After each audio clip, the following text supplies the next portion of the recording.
सह्याद्रीच्या उत्तरेकडील पर्वतरांगेचा आरंभ ज्या ठिकाणाहून होतो त्या पवित्र भूमीचं नाव मुल्हेर. नमस्कार, मी आकाश आणि आज आपण आलोय सटाणा तालुक्यातील बागलाण प्रदेशातील हे गाव, जिथे इतिहास, श्रद्धा आणि परंपरेचं संगमस्थान आहे.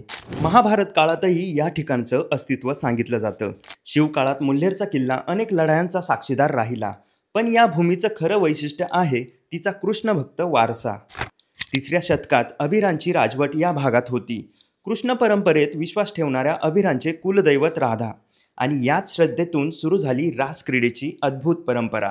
देवळाने येथील मंदिरावर कोरलेल्या शिल्पात अजूनही दिसतात रासचक्रातील कृष्ण आणि गोपिका.